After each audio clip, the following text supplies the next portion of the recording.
Perkenalkan, nama saya Awalita Suciwulansari. Saya akan membahas tentang uji kualitas semen secara makroskopis. Uji kualitas semen secara makroskopis meliputi warna, bau, konsistensi atau kekentalan, kemudian volume, dan pH.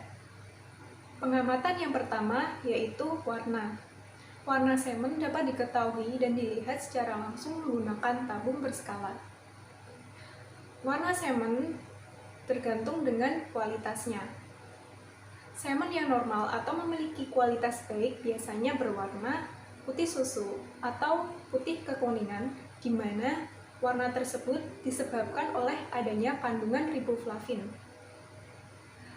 Untuk warna semen yang abnormal biasanya berwarna kuning kemerahan atau kecoklatan, di mana warna tersebut dihasilkan karena sudah tercampur dengan nanah atau darah akibat adanya infeksi pada saluran reproduksi. Warna semen yang normal yaitu putih susu atau putih kekuningan juga disertai dengan bau yang khas atau bau amis. Nah, bau tersebut itu menandakan bahwa semen tersebut berbau normal dan tidak adanya kontaminasi. Pengamatan selanjutnya yaitu konsistensi atau kekentalan. Konsistensi atau kekentalan dapat diamati dengan cara menggunakan tabung yang dimiringkan. Nah, sudut kemiringannya itu 45 derajat. Nah, setelah dimiringkan, kemudian dikembalikan posisi semula dan dilakukan berulang-ulang agar kita dapat mengetahui konsistensinya. Apabila gerakan semen tersebut pelan atau perlahan gerakannya, maka semen tersebut memiliki konsistensi yang baik, yaitu konsistensi yang kental. Apabila semen tersebut bergerak dengan secara cepat, maka semen tersebut memiliki konsistensi yang encer atau kurang baik. Konsistensi akan berkorelasi dengan konsentrasi spermatozoa. Apabila konsistensi pada semen itu kental, maka konsentrasi spermatozoa tersebut adalah tinggi atau baik. Dan apabila konsistensi pada semen itu encer, maka konsentrasi pada spermatozoa itu rendah atau kurang baik.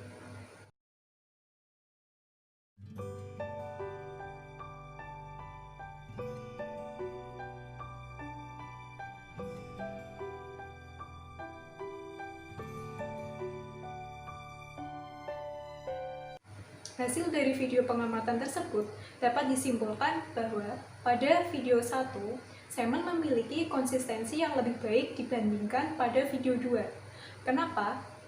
Karena pada video 1 menunjukkan bahwa semen tersebut bergerak secara perlahan, di mana konsistensi tersebut merupakan konsistensi yang kental, yaitu yang lebih baik daripada yang kedua. Pengamatan selanjutnya yaitu volume. Volume semen dapat diketahui dan diamati secara langsung menggunakan tabung Appendorf. Volume semen setiap ternak itu berbeda-beda. Hal tersebut dipengaruhi oleh beberapa faktor, yaitu faktor umur, pola pemeliharaan, nutrisi pakan yang diberikan, kemudian perbedaan bangsa, dan frekuensi penampungan. Untuk volume normal pada ternak sapi contohnya, itu biasanya memiliki volume normal sekitar 2 hingga 5 ml. Untuk ternak unggas memiliki volume sekitar 0,2 hingga 0,5 ml, dan untuk ternak kambing itu memiliki volume sekitar 0,5 hingga 1,5 ml setiap ejakulasi. Pengamatan selanjutnya yaitu pH atau derajat keasaman. Derajat keasaman atau pH dapat diukur menggunakan indikator pH, di mana pH semen normal itu biasanya memiliki pH sekitar 6,4 hingga 7,8. Untuk mengetahui pH itu diukur dengan meneteskan semen pada indikator pH, kemudian kita amati perubahan warnanya pada tabel indikator dan samakan warnanya. Nah, dari hasil tersebut kita dapat mengetahui Hasil pH pada semen. Perkenalkan, nama saya Fauzia Herum Atmaja. Saya di sini akan menjelaskan mengenai uji kualitas semen secara mikroskopis. Sebelumnya, dilakukannya pengujian ini bertujuan untuk melihat kondisi semen lebih dalam lagi menggunakan alat bantu berupa mikroskop. Pada uji kualitas semen secara mikroskopis, ini terdapat 4 pengujian, yaitu yang pertama motilitas, yang kedua mortalitas, yang ketiga abnormalitas, dan yang terakhir konsentrasi. Pada kesempatan kali ini saya akan menjelaskan mengenai pengujian motilitas dan mortalitas. Pengujian yang pertama yaitu uji motilitas. Motilitas ini merupakan salah satu penentu kualitas semen yang dilihat dari banyaknya spermatozoa yang bergerak, atau dapat diartikan sebagai kemampuan daya gerak spermatozoa. Pada uji motilitas ini dibagi menjadi 2, yaitu uji motilitas massa dan uji motilitas individu. Motilitas massa merupakan parameter keaktifan spermatozoa sebagai indikator tingkat persentase spermatozoa hidup dan aktif di dalam semen. Gambaran motilitas massa yang berkualitas baik itu terlihat jika terdapat gelombang yang besar, tebal, aktif, dan juga pergerakannya cepat. Kemudian yang kedua ada motilitas individu. Motilitas individu ini dapat diukur dengan cara mengamati gerakan spermatozoa yang progresif, di mana gerakan yang paling baik itu apabila spermatozoa bergerak maju ke depan. Sebelum dilakukannya pengamatan, terlebih dahulu kita harus mempersiapkan alat dan bahannya. Yang pertama, alat dan bahan untuk uji motilitas massa meliputi tisu, termometer, beaker glass, straw semen beku, air hangat, gunting, tabung Eppendorf, pipet, kaca objek, kaca penutup, dan mikroskop. Kemudian alat dan bahan untuk uji motilitas individu meliputi semen beku yang sudah ditowing, pipet, kaca objek, kaca penutup, gunting, squirt, NaCl, dan mikroskop. Di sini saya akan menjelaskan terlebih dahulu mengenai langkah-langkah uji motilitas individu. Setelah alat dan bahan disiapkan, semen ditowing menggunakan straw semen kambing yang berwarna kuning, dan siapkan air yang bersuhu 37 derajat Celcius.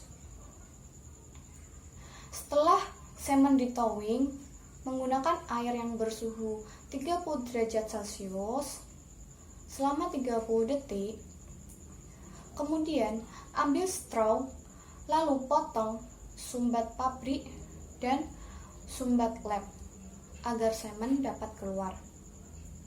Lalu letakkan ke dalam tabung Eppendorf.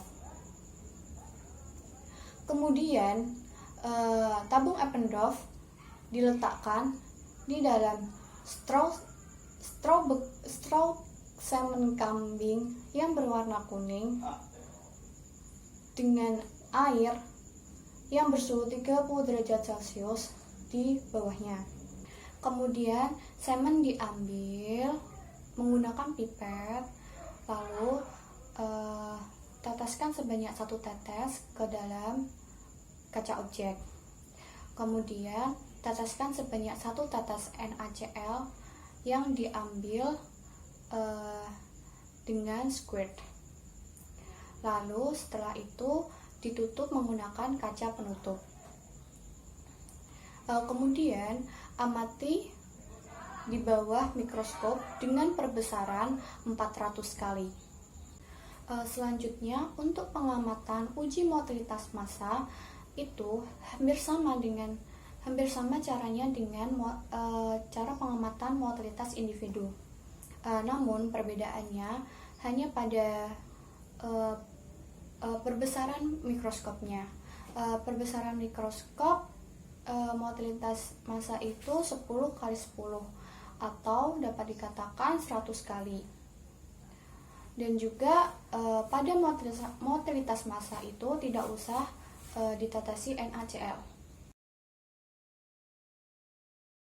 Berdasarkan hasil praktikum, diperoleh kualitas sperma sebesar 75% dengan persentase motilitas plus 2. Hal ini sudah sesuai dengan Standar Nasional Indonesia atau SNI karena kualitas semen yang baik pada semen segar yang dibekukan itu harus lebih dari 70% dengan persentase motilitas plus 2.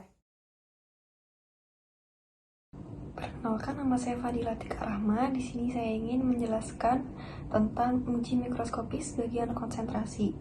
Konsentrasi adalah menghitung jumlah spermatozoa dalam 1 ml semen. Alat dan bahan yang digunakan untuk uji konsentrasi yaitu semen beku yang sudah ditowing, pipet, bilik hitung, hemositometer, spuit, cawan Petri, eosin 0,2%, cover glass, mikroskop, dan hand counter. Cara uji konsentrasi itu sendiri yaitu dengan cara mengambil hemositometer dan pasangkan ke spuit. Lalu ambil semen sampai ke garis 0,5. Kemudian letakkan eosin 0,2% pada cawan Petri yang menggunakan pipet dan ambil sampai garis 101. Tutup bagian ujung dengan tangan, lalu tarik spuit dan homogenkan dengan membentuk angka 8 selama kurang lebih 2-3 menit. Selanjutnya, teteskan pada bilik hitung dengan bagian ujung dan amati dengan mikroskop dengan perbesaran 400 kali. Cari terlebih dahulu 5 kotak pada bilik hitung tersebut, lalu amati dengan 5 pandang sisi dengan menggeser ke bagian sebelah kiri atas, kanan atas, bawah kiri, bawah kanan, dan tengah. Hitung berapa banyak sperma yang dilihat selama mengamati di 5 pandang sisi dengan menggunakan hand counter. Berdasarkan hasil praktikum, diperoleh jumlah sperma yaitu 250. Cara menghitung konsentrasinya sendiri itu dengan cara jumlah sperma dikali 10 pangkat 7. Jadi konsentrasi yang diperoleh yaitu 250 kali 10 pangkat 7. Nah, hal itu tidak termasuk standar normal konsentrasi semen. Karena standar konsentrasi semen sapi yaitu di atas 1000 juta per mililiter. Konsentrasi semen sapi bervariasi dari 1000 sampai 1800 juta spermatozoa tiap mililiter atau 800 sampai 2000 juta spermatozoa tiap mililiter. Konsentrasi spermatozoa yang cenderung tinggi biasanya dipengaruhi oleh genetis individu untuk menghasilkan spermatozoa berkonsentrasi tinggi dengan volume yang rendah. Semen sapi sendiri yang normal itu biasanya berwarna putih kekuningan atau hampir seputih susu. Hal itu karena adanya riboflavin di dalam semen yang dibawakan oleh satu gen autosomal resesif dan tidak mempengaruhi terhadap fertilitas. Warna, konsistensi, dan konsentrasi spermatozoa itu saling berkaitan satu sama lain. Artinya, jika semen semakin encer, maka konsentrasi spermatozoa semakin rendah dan warnanya semakin pucat. Konsistensi semen segar itu mempunyai persentase yang bervariasi antar bangsa sapi. Hal ini disebabkan oleh perbedaan rata-rata konsentrasi dan volume semen segar yang berbeda. Semakin tinggi konsentrasi, maka konsistensi semen akan semakin pekat. Semen sapi dikatakan kental apabila mempunyai konsentrasi 1000 juta sampai 2000 juta sel spermatozoa per mililiter. Pengujian selanjutnya yaitu uji mortalitas. Dilakukannya uji mortalitas ini bertujuan untuk mengetahui spermatozoa yang mati di dalam semen yang diuji. Penentuan spermatozoa hidup atau mati dapat dilakukan dengan metode pewarnaan eosin. Spermatozoa yang dikatakan hidup ialah spermatozoa yang tidak menyerap zat warna dari eosin, sehingga bagian kepala spermatozoa akan berwarna putih. Kemudian, spermatozoa yang dikatakan mati ialah spermatozoa yang menyerap zat warna dari eosin, sehingga bagian kepala spermatozoa akan berwarna merah. Pada pengamatan uji mortalitas ini, terlebih dahulu kita harus menyiapkan alat dan bahannya. Alat dan bahannya meliputi semen beku yang sudah ditowing, pipet, kaca objek, kaca penutup, eosin 0,2%, pipet untuk eosin, korek api, bunsen, mikroskop, dan hand counter. Setelah alat dan bahan sudah disiapkan, kemudian kita menuju ke langkah-langkah pengamatannya. Yaitu yang pertama, kita ambil semen beku yang sudah ditowing menggunakan pipet, kemudian teteskan sebanyak 1 tetes ke kaca objek yang pertama. Kemudian kita ambil eosin 0,2% sebanyak 1 tetes dan diteteskan ke kaca objek yang pertama. Setelah itu, kita homogenkan menggunakan kaca objek yang kedua. Setelah dihomogenkan, kita ambil sampel tersebut dengan kaca objek yang kedua, kemudian kita goreskan secara tipis ke kaca objek yang ketiga. Setelah itu kita fiksasi di atas api. Setelah difiksasi, kemudian tutup menggunakan kaca penutup. Kemudian kita amati dengan mikroskop dengan perbesaran 400 kali. Yang diamati ialah spermatozoa yang mati. Spermatozoa yang mati ditandai dengan kepala yang berwarna merah. Kenapa begitu? Karena membran sel spermatozoa yang mati itu akan rusak dan kemudian bisa ditembus oleh zat warna eosin tersebut. Setelah melihat spermatozoa yang mati di mikroskop, kemudian berapa banyaknya kita hitung, kita catat dengan hand counter. Kemudian hasil pencatatan itu akan kita hitung menggunakan rumus mortalitas itu sendiri, yaitu rumusnya jumlah sperma yang mati dibagi jumlah sperma yang dihitung dikali 100%. Kemudian hasilnya itu kita kaitkan dengan standar persentasenya. Jadi standar persentase sel hidup sperma beku yang baik yaitu di atas 50%. Dimana kualitas sperma yang baik itu harus memiliki persentase sperma hidup yang masih tinggi.